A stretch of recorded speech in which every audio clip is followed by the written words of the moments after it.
Hello everyone! Welcome back to my channel, Tax Tutorials for MSME. Samahan niyo po ako na mag-file ng Annual Income Tax Return for the taxable year 2025. Ang taxpayer ay nag-avail ng 8% income tax rate. Kaya ang gagamitin nating form ay BIR Form 1701A. Marami palang nagtatanong tungkol sa BIR Form 1701 MS. Ang 1701 MS ay para sa micro and small taxpayers na annual income tax return. Pero as of now, as of January 2026, wala pa siya sa ating EBIR form package version 7.9.5.0. Sa mga gustong maghintay ng 1701 MS sa EBIR form, hintayin po ninyo na mag-release ng bagong version ng EBIR form sa BIR website. Dahil ang taxpayer ay gusto nang mag-file ng annual income tax return. Dahil ang annual income tax return ay isa sa mga requirements sa pag-renew ng business permit. Kapag wala pang annual income tax return for the year 2025, pwedeng mag-submit ng ITR for the year 2024 o kaya mag-submit ng 1701Q quarterly income tax return from first quarter to third quarter 2025. Yan yung mga options na pwedeng supplementary documents sa pag-support ng declaration of gross sales natin for the year 2025. So for the whole year, from January to December 31, 2025, ang business owner ay mayroong gross annual sales na 366,300. Ito po ay total gross income. Ito yung na-issue ng resibo sa customers at na-record sa books of accounts. Okay?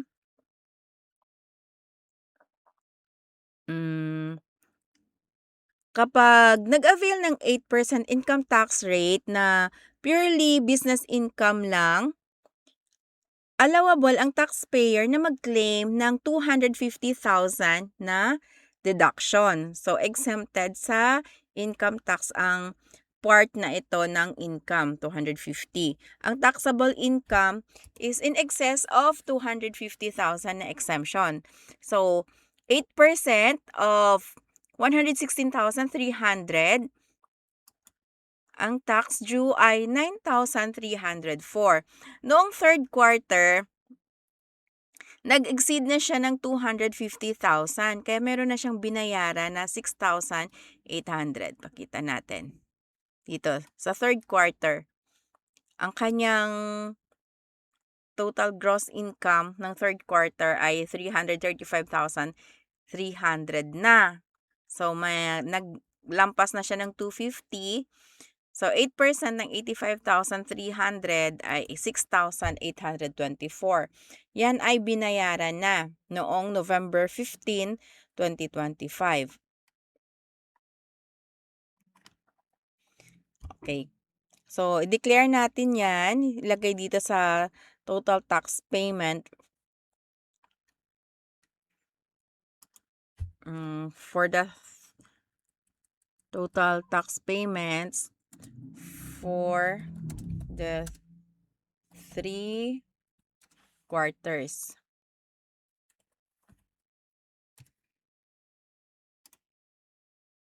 So, meron pa siyang tax still due na 2,480. Okay, dito tayo sa EBIR form. Kapag wala pa kayong offline EBIR forms package version 7.9.5.0, mag-download sa BIR website. Then, i-install sa inyong computer. Kapag naka-install na, i-open lang, i-encode ang TIN, RDO code, line of business, taxpayer's name. Pag individual, last name, first name, and middle name. Kapag non-individual naman, registered name. Enter your registered address, zip code, telephone number, and active email address. Dahil dyan po makakatanggap ng proof of filing sa EBIR. Dito tayo sa list of forms. Ang gagamitin muna natin ay 1701A Annual Income Tax Return for those taxpayers na nag-avail ng 8% or optional standard deduction. Okay? For the year 2025.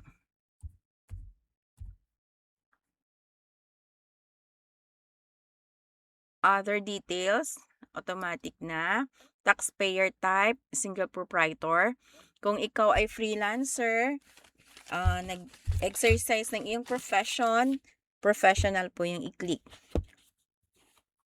Tulad ng doctors, lawyers, yan. Alphanumeric tax code.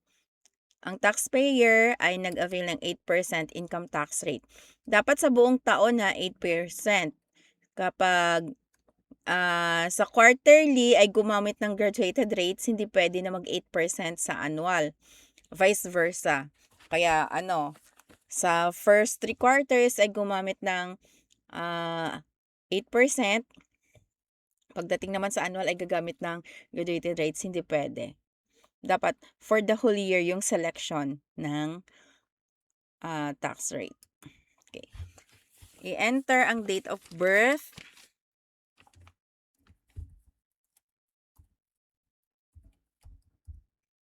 Citizenship.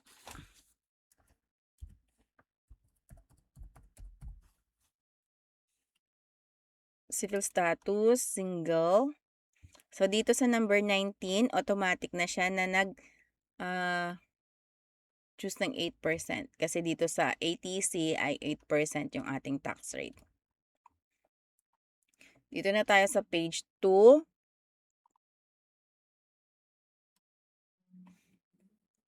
Kapag 8% income tax rate ang gagamitin,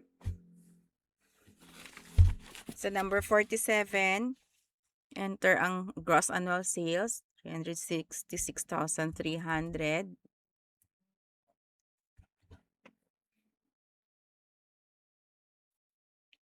Dito sa number 54, ilagay ang 250,000 na exemption. Okay. Tax due is 9,304. Dito tayo sa tax credits or payments. Kung merong prior years excess credits, ilagay. Kung last year ay may overpayment, yun, pwedeng i-claim dito ngayong 2025. Tax payments for the first 3 quarters. Ito yung binayaran noong 3rd quarter. 6,824. Okay. Net taxable income, net taxable or for payment. Net taxable.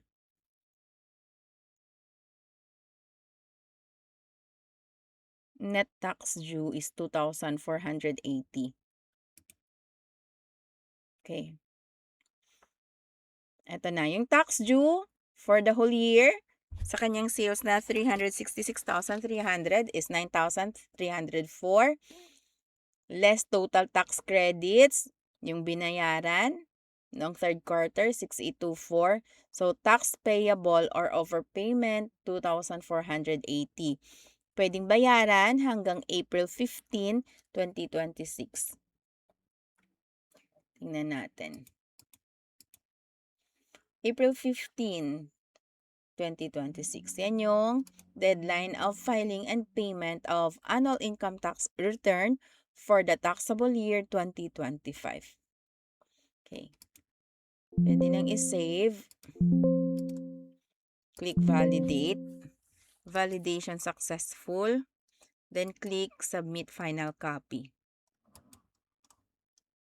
Click OK. Okay, submit successful. A notification will be sent to your email.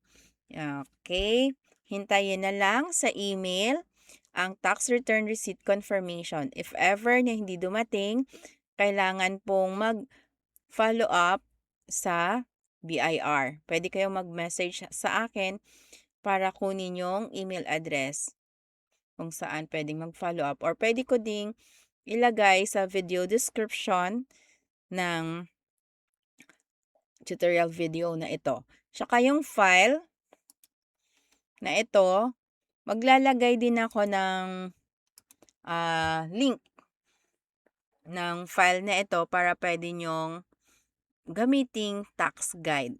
Kapag nakuha nyo yung link, pwede kayong mag-download ng inyong copy. Wag na kayong mag-request ng access na mag-edit ng aking file kasi para ito sa taxpayer. Okay, sana may natutunan po kayo sa aking tutorial video ngayon. Please comment kapag napanood nyo ang video na ito. Thank you so much. Bye!